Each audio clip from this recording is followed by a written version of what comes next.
الرحمن الرحیم۔ ہر طرح کی حمد و ثنا اور تمام تر عظمت و بڑائی صرف اللہ سبحانہ کو زیبا اور لائق ہے، جو سارے جہان کا خالق و مالک، مدبر و متصرف اور منتظم ہے، جو سب پر مہربان، ہر وقت مہربان ہے، جو انصاف کے دن کا مالک بھی ہے۔ اے اللہ، آپ ہی کی ہم سب عبادت کرتے ہیں اور کرتے رہیں گے، اور آپ ہی سے ہم سب مدد مانگتے ہیں اور مانگتے رہیں گے۔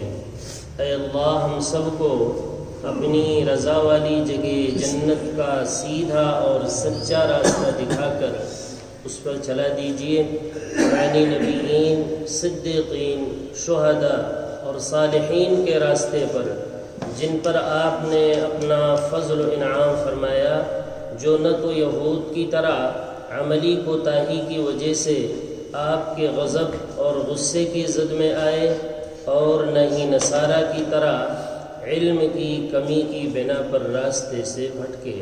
آمین۔ اے اللہ، ہماری اس دعا کو قبول فرما لیجیے۔ درود و سلام نازل ہو تمام انبیاء کرام پر، خصوصاً آخری نبی محمد صلی اللہ علیہ وآلہ وسلم پر، آپ کی آل اور اصحاب پر۔ اما بعد، فاعوذ باللہ من الشیطان الرجیم، بسم اللہ الرحمن الرحیم۔ والمؤتفكة أهوى فغشاها ما غشا، فبأي آلاء ربك تتمارى؟ هذا نذير من النذر الأولى، أزفت الآزفة ليس لها من دون الله كاشفة، أفمن هذا الحديث تعجبون وتضحكون ولا تبكون وأنتم سامدون، فاسجدوا لله واعبدوا۔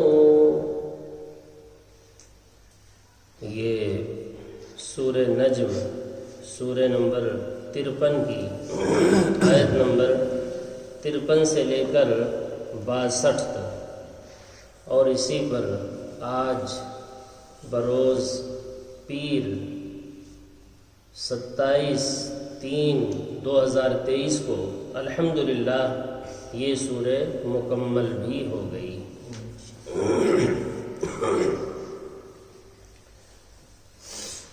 تو جو اس کے اولین مخاطب ہیں، محمد صلی اللہ علیہ وسلم کہ جو ڈائریکٹ مخاطب ہیں، مکہ والے، مدینہ والے، عرب والے، ان کو بھی اور ان ڈائریکٹ قیامت تک آنے والے آخری انسان کو بھی یہ بتایا جا رہا ہے کہ تاریخی اعتبار سے اور عقلی اعتبار سے اور نقلی اعتبار سے، یعنی نقل ہوتے چلا آ رہا ہے، ہر اعتبار سے یہ چیز ثابت ہے کہ اللہ تعالیٰ بہت پاور والا ہے، بہت طاقت والا ہے۔ قوموں کو کیسے اس نے زیر و زبر کر کے رکھ دیا، کیسے نیست و نابود کر دیا جب قوموں نے نبیوں کی بات نہیں مانی، اللہ کے بھیجے ہوئے فرستادوں کی بات نہیں مانی، تو ان کا کیا حشر کیا ہے اللہ تعالیٰ نے۔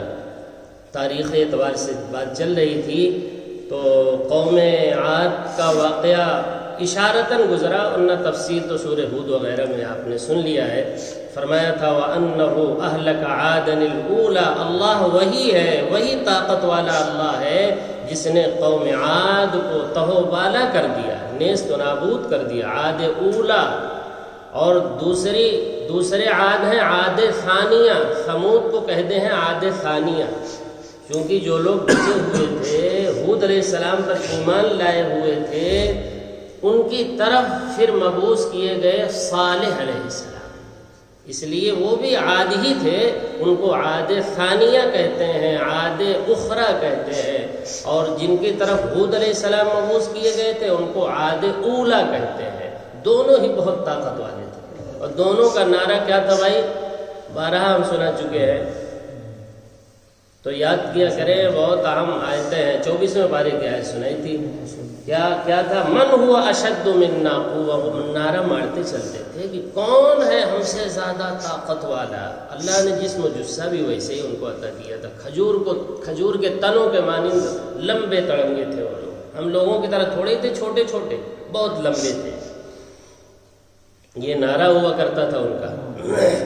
لیکن اللہ کے سامنے کوئی ٹھہر پائے گا بھائی؟ اللہ کی طاقت دینے والا طاقت بھی تو اللہ ہی تھا، لیکن وہ نہیں جان سکے، توحید کو نہیں سمجھ سکے، نبیوں کی دعوت کو نہیں سمجھ پائے، آخرت کا یقین انہوں نے نہیں کیا۔ وہی معاملات آج بھی ہیں، اس لیے کہ ایک ہی جگہ امتحان حال ہی میں وہ بھی تھے بھائی، امتحان حال میں ہم بھی ہیں۔ ابھی دوسری پیدائش اللہ نے نہیں شروع کی ہے، ابھی تو پہلا ہی دور چل رہا ہے۔ جب یہ پہلا دور ختم ہو جائے گا تو اللہ تعالیٰ دوسرا دور شروع کریں گے، سب کو دوبارہ واپس لائیں گے حساب و کتاب کے لیے۔ ابھی تو پہلا ہی دور چل رہا ہے۔ انہ هو یبدأ الخلق وهو یعیدہ، اللہ سبحانہ اس عظیم ہستی کا نام ہے جو ابھی پہلی مرتبہ سب کو پیدا کر رہا ہے، پھر دوبارہ بھی پیدا کرے گا۔ پہلی بار پیدا کر رہا ہے عمل کرنے کے لیے، اور دوسری بار پیدا کرے گا جزا دینے کے لیے، سزا دینے کے لیے۔ جو کچھ ہم نے دنیا میں کیا ہے اس کا بدلہ دینے کے لیے پیدا کرے گا، دوبارہ بھی پیدا کرے گا۔ یہ نہیں کہ یہی پیدائش ہے، کافر اور مومن میں یہی فرق ہے۔ کافر کیا کہتا ہے؟ ان ہی الا حیاتنا الدنیا نموت ونحیا وما نحن بمبعوثین۔ یہ کافر کا عقیدہ ہوتا ہے، بس زندگی یہی ہے بھائی، یہی مزے کر لو، جی لو، مزے کر لو۔ یہ کافر کہتا ہے ان ہی الا حیاتنا الدنیا نموت ونحیا، مر گئے ختم، ہمیں کوئی زندہ نہیں کرے گا، نہ کوئی حساب و کتاب ہے۔ یہ کافر ہوتا ہے۔ اور مومن کون ہے؟ جو جانتا ہے، یقین کرتا ہے کہ اصلی زندگی اس کے بعد ہے، اس کے بعد حساب و کتاب ہے، اس لیے اس زندگی کو وہ پھونک پھونک کر گزارتا ہے اور پھونک پھونک کر قدم رکھتا ہے۔ ایک ایک چیز کو وہ اللہ کی مرضی کے مطابق کرنے کی کوشش کرتا ہے۔ فرمایا تھا وَثَمُودَ فَمَا أَبْقَى، اور قوم ثمود بھی، جو قوم اخرى کہہ لیجیے، عاد اخرى کہہ سکتے ہیں، عاد ثانیہ ان کو کہہ سکتے ہیں، چونکہ عاد اولیٰ کے مقابلے میں وَثَمُودَ فَمَا أَبْقَى، ان میں سے بھی کوئی باقی نہیں رہا، خالی نام باقی ہے۔ کوئی شخص آج باقی ہے قوم ثمود کا؟ کوئی باقی نہیں ہے، قوم نوح کا بھی نہیں۔ وقوم نوح من قبل، اور ان دونوں قوموں سے پہلے قوم نوح دنیا میں آئی تھی، اس کو بھی اللہ تعالیٰ نے بارش سے، طوفانی ہوا سے، ان سب چیزوں سے سورہ ہود میں تفصیل سے سن چکے ہیں۔ وفارت تنور، تندور سے سب سے پہلے پانی نکلنا شروع ہوا، اور پہاڑوں پر 30 فٹ پانی، پہاڑوں پر۔ جو نوح علیہ السلام کا بیٹا تھا کنعان، وہ کیا کہنے لگا؟ استوت علی الجودی کی، اے ابو جان آپ ہماری فکر نہ کیجئے، ارے ہم جودی پہاڑ پر چڑھ جائیں گے، پانی کتنا آئے گا؟ جس پانی کی آپ بات کرو کتنا پانی آئے گا؟ کیا پہاڑوں سے اونچا پانی چلا جائے گا؟ جودی پہاڑ پر ہم چڑھ جائیں گے اور اپنے آپ کو بچا لیں گے، آپ ہماری فکر نہ کریں۔ لیکن والد صاحب تو پیغمبر تھے نا، وہ سب جان رہے تھے۔ انہوں نے کہا لا عاصم اليوم من امر اللہ، میرے بیٹے آج اللہ کے حکم سے کوئی چیز نہیں بچا سکتی سوائے اس کشتی کے جس میں میں سوار ہوں، آ جاؤ اس میں سوار ہو جاؤ۔ نہیں سوار ہوا۔ اچھا، انہم کانوا ہم اظلم واطغى، یہ سب خود ہی ظالم تھے، اپنے اوپر ظلم کیے ہوئے تھے، شرک کیے ہوئے تھے، اللہ کی نافرمانی کے ساتھ زندگی گزار رہے تھے دنیا میں، اس لیے ہلاک و برباد ہوئے ہیں۔ اللہ نے ان پر کوئی ظلم زیادتی نہیں کی۔ ان اللہ لا یظلم مثقال ذرہ، اللہ تعالیٰ ایک ذرے کے برابر بھی کسی پر ظلم زیادتی نہیں کرتا ہے۔ خود ہی یہ ظالم تھے، اللہ کے بتائے ہوئے راستے پر نہیں چلے، اس لیے برباد ہو گئے، ختم ہو گئے، عذاب کے شکار ہو گئے۔ ہم اظلم واطغى، باغی اور طاغی بن کر دنیا میں زندگی گزار رہے تھے، اللہ سے بغاوت کیا ہوا تھا انہوں نے، اس لیے برباد ہوئے۔ اچھا، آج کا جو درس ہے والمؤتفکۃ اہوا، اور اس بستی کا حال بھی ذرا سوچ لیجئے، تفصیل سے بیان 14ویں پارے سورہ ہجر میں ہوا، سورہ شعراء میں بھی آیا 19ویں پارے میں، اور 12ویں پارے سورہ ہود میں بہت تفصیل سے ان قوموں کا واقعہ اللہ نے بیان فرمایا۔ والمؤتفکۃ، اس بستی کو بھی ذرا یاد کیجیے جس کو اللہ نے پلٹ دیا تھا۔ مؤتفکہ مانے پلٹی ہوئی، الٹی ہوئی بستی۔ احوا پٹخ دیا تھا، خالی پلٹا ہی نہیں تھا، اٹھا کے پٹخ دیا تھا۔ پٹخنا اور ہے، پلٹنا اور ہے۔ ایک چیز کو آپ ایسے پلٹ دیجئے تو ایک چیز ہے، اور دوسری چیز اٹھا کے پٹخ دیجئے زور سے، یہ دوسری چیز ہے، دوسرا عذاب ہے۔ تو دونوں عذاب ان پر آیا تھا۔ اللہ نے ان کی بستی کو الٹا بھی تھا اور پٹخا بھی تھا، تو 2 لفظ آئے ہوئے ہیں۔ 2 لفظ میں پوری تاریخ بیان کر دی جو آپ کئی صفحے کے اندر سنتے چلے آ رہے ہیں۔ سبحان اللہ، یہ ہے قرآن کا معجزہ، یہ ہے قرآن کی فصاحت اور بلاغت۔ پورے واقعے کو خالی 2 لفظ میں، والمؤتفکۃ احوا، اسی میں پورا واقعہ اللہ نے ان کا بیان کر دیا۔ قرآن یہ ہے، قرآن جیسی گفتگو تو کر ہی نہیں سکتا کوئی 2 لفظ میں پوری قوم لوط کے تاریخ بیان کر دے گا۔ والمؤتفکۃ مانے الٹ دیا بستی کو، احوا مانے پٹخ دیا بستی کو، 2 لفظ آئے بس، اسی میں پوری تاریخ قوم لوط کی بیان کر دی۔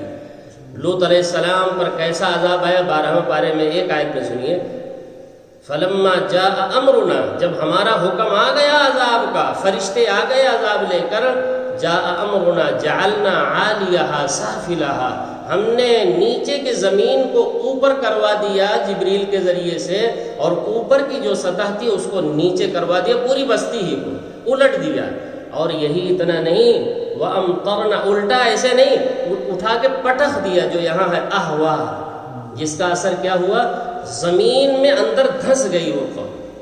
دھسنے کی وجہ سے آج بھی وہاں بحر اسود ہے، کالا پانی، بدبودار پانی۔ وہ جو پانی ہے جہاں پٹکا ہے، زمین تو نیچے چلی گئی نا، اس کی وجہ سے اوپر پانی ہے، آج بھی پانی ہے، سڑا ہوا پانی، بدبودار پانی آج بھی ہوا ہے، بحر اسود اس کو کہتے ہیں۔ پٹکنے کی وجہ سے زمین نیچے چلی گئی، دھس گئی۔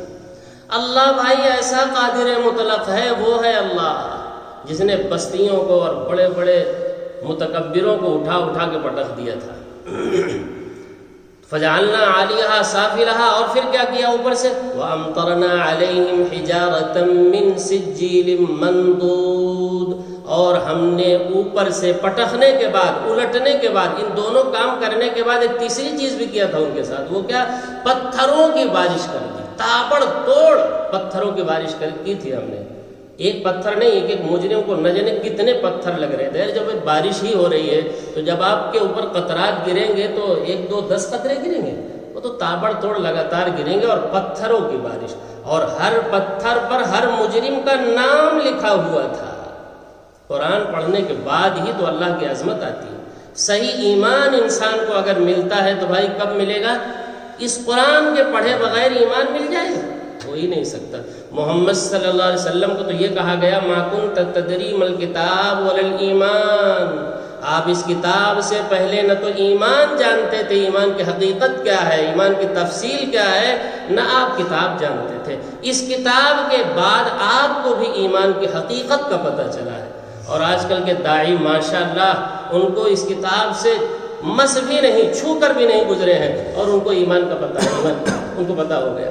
میرے بھائی دھوکہ ہے یہ، اس دھوکے سے اپنے آپ کو نکالو، اپنے منہ میاں مٹھو نہ بنے رہو دنیا میں، اس دھوکے سے نکالو۔ اس کتاب کے بغیر اگر پیغمبر کو، سب سے بڑے پیغمبر کو، اولو العزم پیغمبر کو، محمد صلی اللہ علیہ وسلم کو اگر ایمان کی حقیقت کا پتہ نہیں چل سکتا تو تمہیں بھی نہیں چل سکتا۔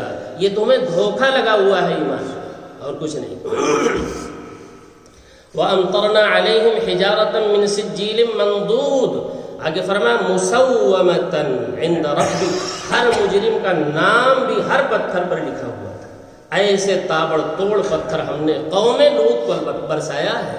ہم وہ ہیں، اللہ اپنا تعارف کرا رہے ہیں نا کہ اللہ کون، اللہ یہ ہے۔ وَالْمُؤْتَفِكَةَ أَهْوَىٰ، یہاں 2 لفظ میں پوری تاریخ بیان قوم لوط کی۔ وَالْمُؤْتَفِكَةَ أَهْوَىٰ، اور پلٹی ہوئی بستی، احوا مؤتفقہ کے معنی پلٹی ہوئی، الٹی ہوئی بستی، احوا معنی جس کو اللہ نے پٹخ دیا تھا اٹھا، اور جو نیچے دھس گئی تھی جو بستی، قوم لوط کی بستی، تو ان کا جرم کیا ہے وہ بھی وہاں تفصیل سے بیان ہو چکا ہے۔ وغشاہا ما غشا، یہ لفظ بھی انہی کے لیے آیا ہوا ہے.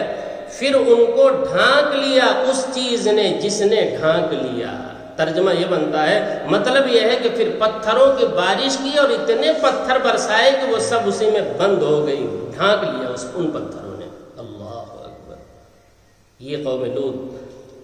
اب اللہ تعالیٰ پوچھتے ہیں سوال، فَبِأَيِّ آلَاءِ رَبِّكُمَا تُكَذِّبَانِ. یہ اعلیٰ کا لفظ تو بار بار آئے گا سورہ رحمان میں، یہاں بھی ایک مرتبہ آ گیا. اعلیٰ کے معنی نعمتیں ہیں. یہ جمع ہے الیون کی یا علیون کی، جمع ہے اعلیٰ. نعمتیں اللہ کی قدرت کے کرشمے. ہم لوگ جانتے ہیں خالی نعمتیں ہی نہیں، اعلیٰ کے معنی ہے اللہ کی قدرت کے زبردست کرشمے. یہ بھی معنی ہے اعلیٰ کے. اللہ کی قدرتیں، اللہ کی قدرت کے کرشمے، اللہ کی نعمتیں، اللہ کے عذاب، یہ سب معنی ہے اعلیٰ کے. اگرچہ ترجمے میں آپ کو خالی نعمتیں ہی ملے گی، جیسے موقع ہو اس طرح اس کا ترجمہ کیا جا سکتا ہے. بہت وسیع لفظ ہے. فَبِأَيِّ آلَاءِ رَبِّكَ تَتَمَارَىٰ. اے مخاطب، جو اولین مخاطب ہو وہ، یا قیامت تک جو اس کے مخاطب ہوگے وہ بھی، بتاؤ کہ تم اللہ کی قدرت کے کن کن کرشموں کو جھٹلاتے رہو، اللہ کی عظمت کی کن کن باتوں کو جھٹلاتے رہو گے. فَبِأَيِّ آلَاءِ رَبِّكَ تَتَمَارَىٰ. تَتَمَارَىٰ مانے شک کرتے رہو گے. اللہ کی باتوں میں شک کب تک کرو گے؟ اللہ کی قدرت میں کب تک شک کرو گے؟ اللہ کی قدرت کے کرشمے تمہارے سامنے موجود نہیں. یہ صبح کون لایا؟ ابھی کسی کے بس میں ہے رات کو ہٹا کر صبح لا دیتا ہے؟ یہ بارش کون برساتا ہے؟ یہ چیزوں کو کون اگاتا ہے؟ یہ تم کو کس نے بنایا ہے ایک قطرے سے؟ کن کن قدرتوں کو جھٹلاؤ گے اور شک کرتے رہو گے؟ آؤ اللہ کی طرف. اللہ دراصل اپنی طرف کیا کر رہے ہیں؟ بلا رہے. آؤ اللہ کی طرف. هذا نذیر من النذر الاولى. محمد صلی اللہ علیہ وسلم بھی ایک نذیر ہیں، ایک ڈرانے والے ہیں. من النذر الاولى، جیسے پہلے ڈرانے والے آئے انہی ڈرانے والوں میں سے ایک ڈرانے والے محمد صلی اللہ علیہ وسلم بھی. کوئی نئے نویلے رسول نہیں ہیں، ان سے پہلے نہ جانے کتنے رسول آج گئے. ایک جگہ فرمایا قل، اے پیغمبر آپ کہیے اس بات کو، ما كنت بدعا من الرسل وما ادری ما يفعل بی ولا بکم. کہیے کہ میں کوئی نیا رسول، انوکھا رسول نہیں ہوں. مجھ سے پہلے کتنے رسول آئے اور چلے گئے اس دنیا سے، وہ بھی ڈرائے قوموں کو اور ڈرا کر چلے گئے. نہیں مانی قوم تو ان پر عذاب آیا، جس کا بیان ابھی ہم نے سنا. تو اسی کو فرمایا جا رہا ہے ما كنت بدعا من الرسل وما ادری. سنو، اور اہم بات، اور میں یہ نہیں جانتا پیغمبر ہو کر کہ میرے ساتھ آئندہ کیا کیا جائے گا اور تمہارے ساتھ کیا کیا جائے گا. وہ تو آنکھوں کے سامنے بعد ہی میں آئے گا، سب کے سامنے. ہمارے سامنے بھی اسی وقت آئے گا اور قوم کے لوگوں تمہارے سامنے بھی اسی وقت آئے گا. مجھے بھی نہیں پتا کہ کیا ہونے والا ہے آئندہ. آئندہ کے بارے میں کسی کو پتا ہے؟ کسی کو نہیں پتا ہے. مستقبل کے بارے میں، غیب کے بارے میں سوائے اللہ کے کسی کو پتا ہے بھائی؟ کسی کو نہیں پتا. تو پھر محمد صلی اللہ علیہ وسلم اتباع کس کی کرتے تھے؟ فرمایا ان اتبع الا ما یوحى الی. میں تو اتباع صرف اس چیز کی کرتا ہوں جو میری طرف وحی کی گئی ہے. وحی کی گئی ہے، محمد صلی اللہ علیہ وسلم اس کی اتباع کرتے تھے. محمد صلی اللہ علیہ وسلم اس کتاب کے پیچھے چلتے تھے. اور ہم لوگ کس کے پیچھے چل رہے ہیں بھائی؟ وہ خود جو ہے غور کریں، کہاں چل رہے ہیں، کس کے پیچھے چل رہے ہیں، کس کی پیروی کر رہے ہیں؟ محمد صلی اللہ علیہ وسلم سے بار بار کہلوایا گیا کہ آپ کہیے کہ میں اسی کی اتباع کرتا ہوں اور بس. میں کس کی اتباع کرتا ہوں؟ اس قرآن کی اتباع کرتا ہوں، اس کتاب کی اتباع کرتا ہوں. لوگوں تم بھی اگر میری اتباع کرتے ہو تو تم بھی اسی کتاب کی اتباع کرو. لیکن بغیر علم کے کیسے کریں گے بھائی؟ بغیر علم کے اس کتاب کی اتباع کیسے کریں گے؟ یاد رکھیں، قرآن کا نہ سمجھنا گناہ کبیرہ ہے. قرآن کا نہ سمجھنا کیا ہے؟ گناہ کبیرہ ہے. اس لیے کہ جس چیز پر اللہ تعالیٰ دھمکی لگائیں وہ بڑا گناہ ہوتا ہے. جس پر یہ کہیں اللہ تعالیٰ اس پر عذاب دیں گے، اس کا مطلب کیا ہے کہ یہ کیسا جو ہے جرم ہے، بڑا گناہ ہے. قرآن پر اللہ نے یہی کہا ہے وَإِذَا تُتْلَى عَلَيْهِ آيَاتُنَا وَلَّى مُسْتَكْبِرًا. کافروں کا حال بیان کیا ہے. آج مسلمانوں کا بھی کچھ ایسے ہی حال ہے، جبکہ کافروں کا حال سورہ لقمان میں اللہ نے بیان کیا وَإِذَا تُتْلَى عَلَيْهِ آيَاتُنَا. جب ہماری آیتیں تلاوت کی جاتی تھی کافروں پر، واللہ مستکبرن، تو اپنا چہرہ وہ پھیر کر چل دیتے تھے، واللہ مستکبرن، تکبر کی وجہ سے ان کو باتیں اچھی نہیں لگتی، انہیں مزہ نہیں آتا۔ بھائی اس میں مزہ کیا آنا ہے؟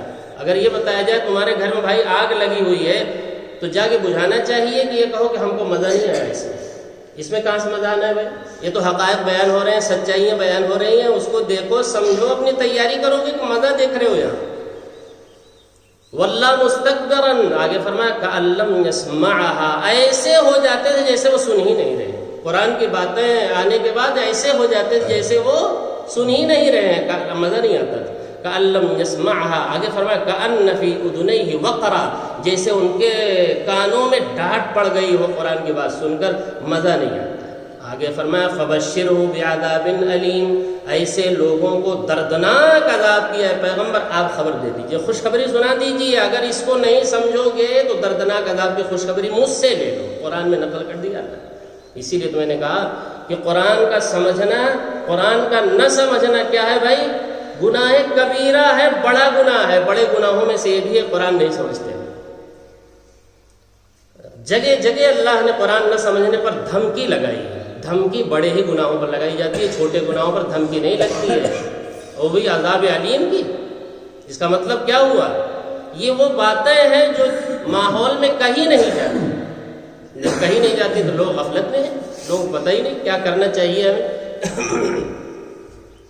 ہذا نذیر من النذر الاولی، یہ ہذا کس کے لیے آتا ہے؟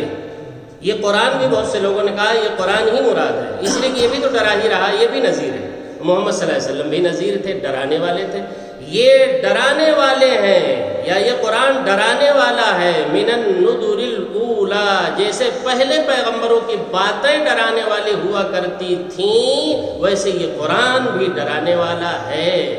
یا ہذا محمد صلی اللہ علیہ وسلم بھی ایک نذیر ہیں، ڈرانے والے ہیں، جیسے پہلے پیغمبر آئے وہ بھی ڈرانے والے تھے، بتانے والے تھے، وہ بھی زبردستی امت پر کرنے والے نہیں تھے، وہ داروغہ بن کر نہیں آتے تھے بلکہ نذیر بن کر آتے تھے، بس ڈرا دیتے تھے، ہوشیار کر دیا کہ بھائی ایسا پلان ہے، ایسا پروگرام اللہ کا ہے، آگے زندگی ہے، آگے حساب و کتاب ہے، بتا دیا، بس اتنا ہی پیغمبر کا کام ہوتا ہے۔ ان علیک الا البلاغ، آپ کے ذمے صرف بات کو پہنچانا ہے، اس کے سوا کچھ نہیں۔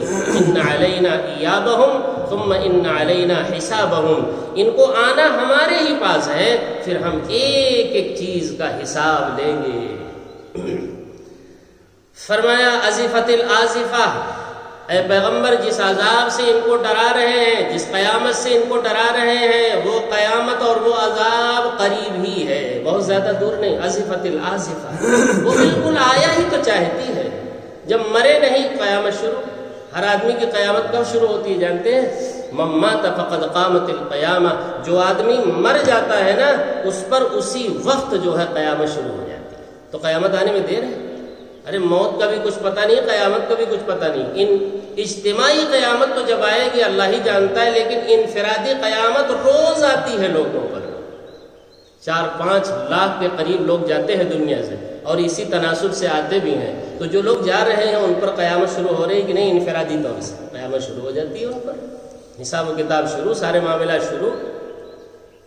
ازفت الازفہ، یہ جو عذاب ان کو آپ بتا رہے ہیں یہ عذاب آیا ہی چاہتا ہے۔ آپ مکے سے نکلیں اور مدینے جائیں، دیکھو 2 سال کے بعد غزوہ بدر کی صورت میں کافروں پر کیا آ گیا بھائی؟ عذاب آ گیا، چونکہ عذاب کا سسٹم اللہ نے بدل دیا تھا۔ پہلے قوموں پر جو عذاب بھیجتے تھے اللہ تعالیٰ تو طوفانی ہوا بھیج دیا، بارش بھیج دیا، یا صیحہ چیخ بھیج دیا، یا زلزلہ بھیج دیا، تہوبالا کر دیا۔ لیکن محمد صلی اللہ علیہ وسلم کو بتایا کہ اب ہم عذاب اس طرح نہیں دیں گے، اب عذاب آپ کے ہاتھوں سے دیں گے، آپ کو آگے آنا پڑے گا، قتال کرنا پڑے گا، پھر ہم عذاب دیں گے ان کو۔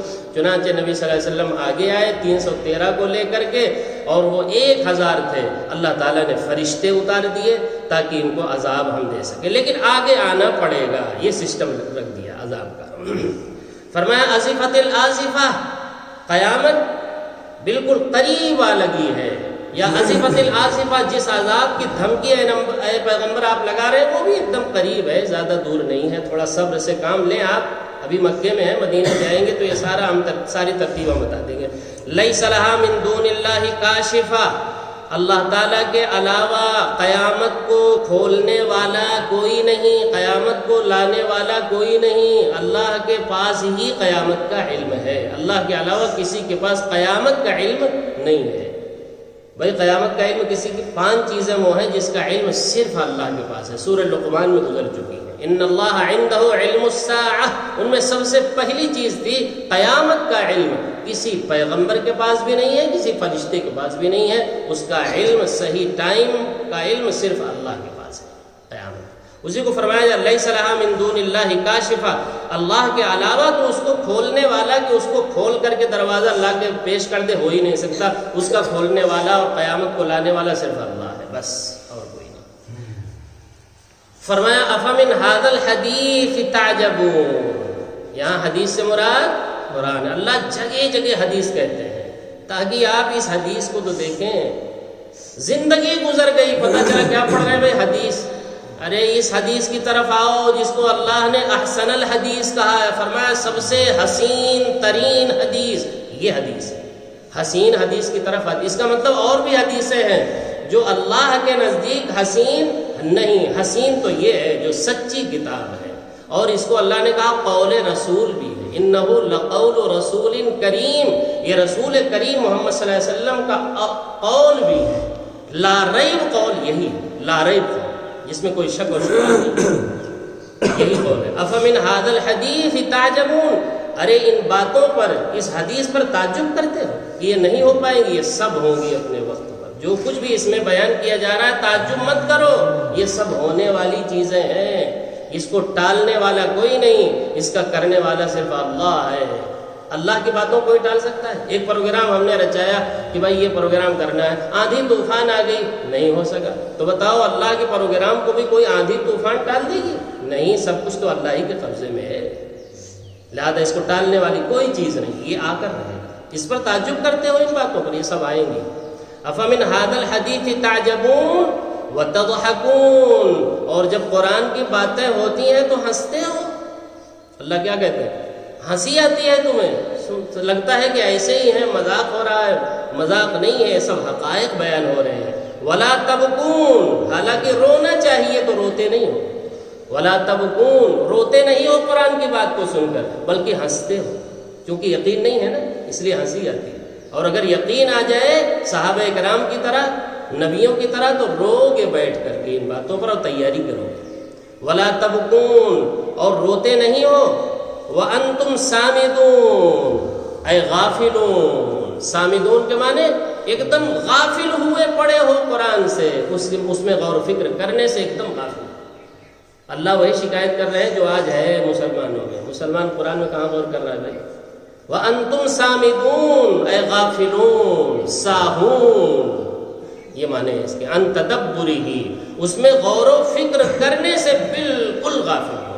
خالی پڑھ لینا کافی نہیں ہے قرآن کا، یہ تو اللہ کی رحمت ہے کہ ثواب عطا کر دیتے ہیں، اور پڑھا بھی کس طرح جا رہا ہے وہ آپ خود جانتے ہیں، آپ کا دل بھی جانتا ہے۔ جو درگت بنائی جا رہی ہے تراویح میں قرآن کی، وہ خود آپ جانتے ہیں، جو صحیح سنا ہے قرآن کو وہ جانتا ہے اچھی طرح کہ قرآن کس طرح پڑھا جا رہا ہے، اتنا شعور تو سب کو ہے نا۔ یاد رکھیں قرآن کو جو لوگ جلدی جلدی پڑھ رہے ہیں، اور اتنی جلدی پڑھتے ہیں کہ حافظ بھی نہیں سمجھ پاتا کہ یہ ہے کہاں، یہ حال ہے، اس پر آپ کو ثواب نہیں مل رہا ہے بلکہ الٹا عذاب ملے گا، یاد رکھیں اس بات کو۔ اور میں نے پہلے بھی کہا تھا کہ اگر ایسا انتظام نہیں ہے آپ کے پاس صحیح قرآن پڑھنے کا، علم تری کیف سے اطمینان سے پڑھ لیجیے، اس پر ثواب ملے گا، یہ زیادہ بہتر ہے۔